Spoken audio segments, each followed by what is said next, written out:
How's it, everybody? Welcome to Knockoff Rugby. The Springbok rugby team has been named for this weekend against Georgia.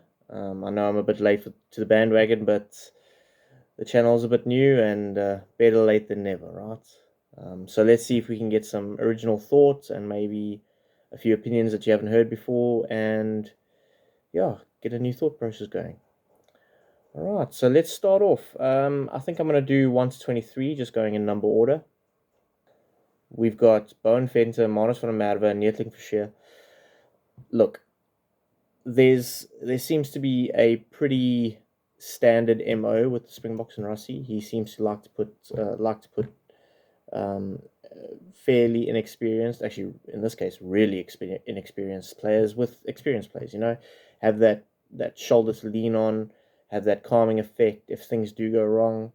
Um, and in this case, geez, I would almost go, in terms of the whole team, I'd almost go as far as to say as this will be probably our least experienced team of the year. There's certainly the number of caps in this starting team is quite low compared to, I would say, the last year, 2 years. I don't. I'll say the last year. I don't want to include the World Cup year, because normally a World Cup year you don't really cap many new players anyway. Um, so yeah, we've got a completely new front row. None of them have been capped. They all making their debuts, um, and it's pretty good, I think. I mean, Manus van der Merwe has been really good in the ERC for the Scarlets. Bowen Venter has been pretty good for Edinburgh. I'm pretty sure he was. Geez, correct me if I'm wrong. He was up for eligibility for Scotland pretty soon, so I suppose that's not going to happen. And then Neethling Fischer, sorry, he's had a relatively good season with the Stormers. Um, Look, I'll be fairly honest. I don't think any of these three are going to feature too much in the Rugby Championship. Um, and moving forward, maybe one of them will get lucky. I mean, this is relatively third choice, I think, in each position for the front row. So, but I do get what Rossi's trying to do. He's trying to build depth. You never know. World Cup year comes and you've got 3 or 4 injuries in one position. We've had that before, so I suppose we don't want to be caught with our pants down. And then let's move on to the locks. It's Evan Etzebeth and Ron Nakia. I mean, there's not much to say really about that. Uh, Evan, you know what you're going to get from Evan. He has lacked a little bit of form, I would say, toward the end of the URC, and he was relatively quiet for the Springboks again in the first game against Italy. But I think that's just oil in the gears. We've got to get some minutes in him, and I think that's the thinking here. Just getting him up to game speed. He had a really torrid time of injuries during the URC, so I expect more Evan things from Evan. I mean, to me, he's one of the best players in the world. Never mind one of the best locks in the world. Ruan Akia, arguably one of our standout new players last year, along with Sasha. He does what he does for the Bulls week in and week out. He's a great line-out general. So, yeah, I can't complain with that 4 and 5 combination. I mean, I'd put them against the All Blacks. I know you still got Luet, but Ruan Akia, I mean, geez, if memory serves, he did play against the All Blacks both tests last year. So, and he did pretty well. So I'm liking that. Then you got Sia Khaleesi. He's back after a while. Every week, everyone has been asking in the press conferences and in articles, where's Sia, what's happening with Sia? And there's always been a niggle here and a niggle there. We've not really got great transparency around that, but I assume they were just trying to be careful. Well, that's what they say. They're just trying to be careful, not to put them on the field with an unnecessary little niggle that can get worse over time, or yeah. So it's really good to see him back. I think he had an absolutely blinder, or not. He had a really good start to the URC. When he first got to eight, everyone thought this was a revelation. He went a bit quieter towards the end. I thought, but just unquestionable quality, unquestionable leadership. He is most likely going to make it to the World Cup as captain. I would hope so, because I mean he's given a lot to this jersey, you know. So I'm really pleased for him to be back and have a nice little run out. Pieter-Steph du Toit, not much to say about that either. Best player in the world according to World Rugby, you know, according to us, certainly according to me. He is just, I think it's another case of just getting miles on the clock, you know. He's been out for quite a while.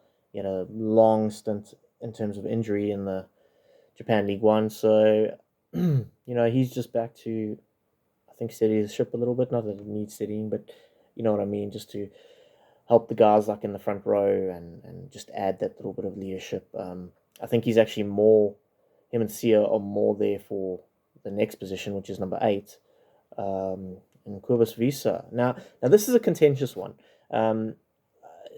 You know, I'm certainly not a selector or anything like that, but you can look at this two ways, right? It seems like Rassie does like a certain type of 8, big burly, but Quibus adds, I think he adds another line-out option, which I think in the past, you know, Rassie has really liked. You know, with his brother Jasper, you don't really get that. So I think maybe they're just trying to create a different angle. You know, I do understand it from that point of view. I also do understand it from building depth. I mean, we quite thin in terms of 8s at the moment.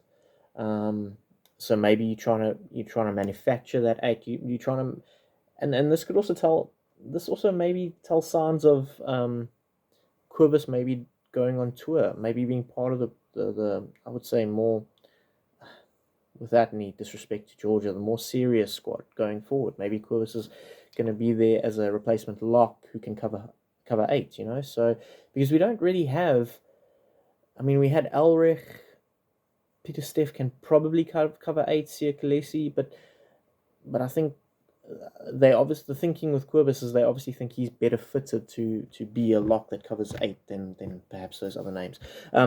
If I'm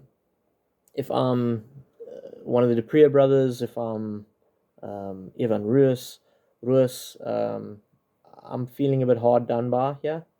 I'm sure within camp they've told them their plans, and you know, this could also indicate that perhaps Ivan or Dupree will probably start at 8 for the Australia games.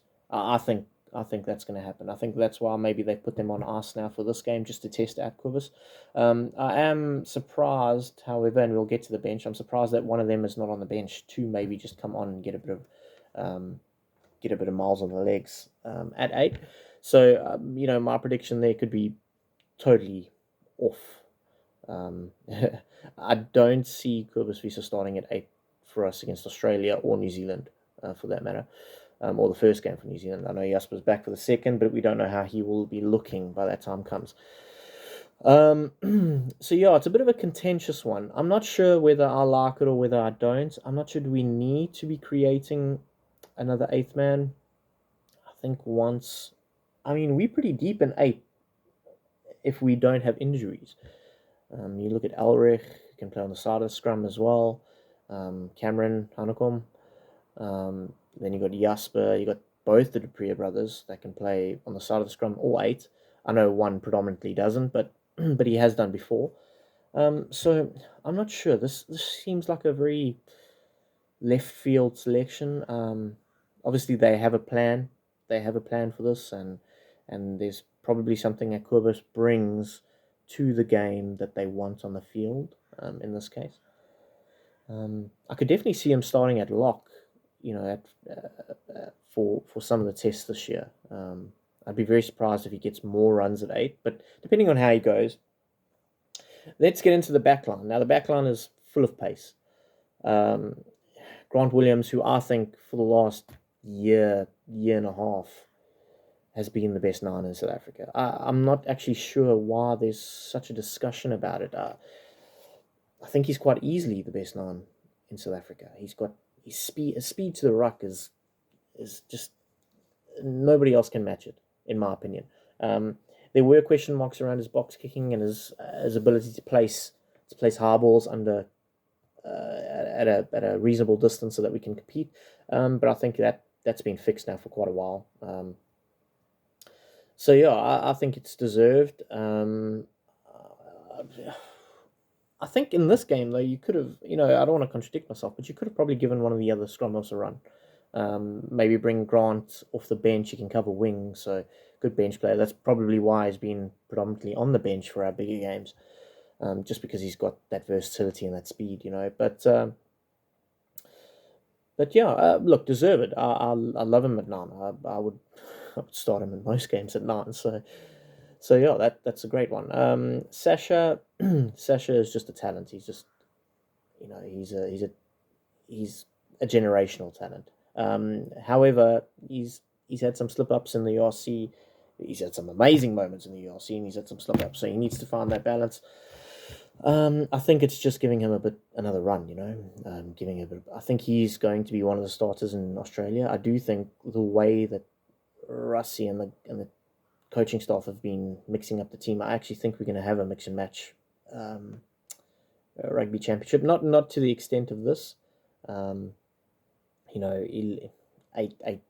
Eight guys survived from last week's starting lineup. 11 guys only, 11 changes, I think, in the starting 23 or the match day 23 for this game. So I don't think it's going to be to that extent. I think maybe 4 or 5 players a game in the rugby championship, depending on how the first game against Australia goes. I think we could see even less than that sometimes. I think the All Black games are going to be weird. I have a feeling that the second Australia game is not going to feature as many of the players that are going to play in New Zealand as we think. I think there's going to be like a crossover where we send a group like we did the Mount Smart year where we got trashed in that first half. I think we're going to have a bit of a similar plan to that. Maybe just executed a bit better. Maybe the preparation will be a bit different. But I think, if I'm Russie, I want that Eden Park test. Personally, as a fan, if we go 1-1, win 1, lose 1, I'm happy. Even if it's lose Eden Park and win Wellington, I'm actually, as a fan, I'm happy. Going to New Zealand is a test on its own, man. But I think the coaching staff want the Eden Park game, so I'm sure they want both games. But that Eden Park record is just it will be something to break it, So I have a feeling that they're gonna perhaps do what they did in that Mount Smart year. Hopefully it works out a little bit better. So yeah, let's go in the midfield. Now this is another contentious one for me. It's not been really talked about, I don't think. Damien de Allende and Canan Moodie. Now, Canan Moodie, I'm quite happy with. He's extremely talented. He's strong. He showed that against Italy last week. He gets over the gain line most of the time. He's great in the air, so he's a good wing cover as well. He's a good fullback cover. Damien de Allende, best inside centre in the world, arguably. All right, I still think he is. Did we need to put him here? I'm not sure. I thought maybe Ethan Hooker could get a run. Even Kanan maybe on the bench if you want Ethan at 12. At 13. Sorry. I know they've selected him as a 13, but I've seen him at 12 as well, and I actually think he's better 12 than 13. But I I'm not a Springbok coach, and I'm certainly not a professional selector or analyst. But that's just the opinion of mine. I thought in general Damien could have maybe come off the bench if you're worried about a bit of experience in the back line. I don't think we can be too worried. There's not a lot of caps in the back line, but there's guys there that's been there and done that, against New Zealand, but in the big games. So Damien, I'm not sure that Russie did say that they're looking at the combination of de Allende and Moodie. I'm not sure why. Surely in your mainstay, your combination is Jesse and Damien. Are you playing for? I don't know. I didn't like it. I thought really maybe they could have given someone else a run there. We know what Damon can do. He could have come off the bench. Also, you got Damon Villain, so that can cover 12 as well. If so, he didn't even need to be on the bench. Anyway, it is what it is, and look, it's still exciting. It's still great, and a lot of pace and size. I would say more size in the midfield and then pace in the back three. Back three, there's not much to say around that because I mean, you got Edwell from Mava who's had a great two first games for the Box. He's great in the air. Kirtley is great in the air. He's got pace. He seems to score tries at will. Apalele Fassi, I think he's going to be our starting fullback in our biggest games of the year. I think he's. I know. I think we have two different fullbacks in terms of Damien Willemse and Apalele Fassi. Fassi, I think, is out and out gas. He's great in the hard ball. He just seems to be able to spark a few certain things. Damien is just that all round fullback. He does all the basics well. I think he's got a good step. He's got relative speed. I think Apalele is a little bit faster, but Damien's just like an all round good choice. He's also good off the bench because he can play center, fly half, fullback. So I'm happy with the Apalele selection. I think he's going to spark a lot. Replacements is just three words, and they're all the same: experience, experience, experience. And I understand, a lot of new caps. Perhaps something goes wrong. We don't want to be keeping Georgia within a reasonable scoreline. So maybe they thinking, come on, steady the ship if something is going wrong. I don't think it's needed. Georgia. I know they were missing 8 players, but Georgia did lose to the Cheetahs. So, I mean, the Cheetahs is a great side. Don't get me wrong, but they're not an international side, and they don't even feature in the URC. So, yeah, I don't know if it's needed. I think you could have maybe given a few more caps to certain other players. There's actually too many to mention, but out of the 8 replacements, at least 3 of them I think could have been guys with a little bit less caps. Hondre, I'm not sure what we're trying to get out of Hondre here. We know what we get out of him. We start a World Cup final tomorrow. He's my fluff every day of the week. He seems to be one of those players that can just jump in and do the job for you. So I'm not sure. I would have put someone else. But yeah, so I know Fuff and Hundred have always been a bit of a combination. So maybe they're just trying to get the oil through the gears and get miles on the legs between those two. So Kwaka hasn't had many minutes. So I think that's probably the reason why he's there. Tommy Detui, hopefully he gets a bit of redemption after last week. And yeah, I like the team. A few little contentious issues, I think, but I mean you're going to get that with every team selection, So I really like it. I can see what they're trying to do, and I think we are going to take this one by about 60 points. I at least think we're going to put 60 on the board. I think the Georgians, they literally come out of the womb as men, so they're big boys. I think maybe they get 2 scores, but not more than that. I think if they get more than 2 scores, I'm not sure that's success in terms of our defense, but I think we put 60 on them. And yeah.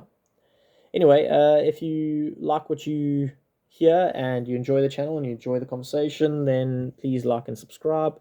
It really does help the channel. And yeah, get down in the comments and I'll try and reply to as many as I can.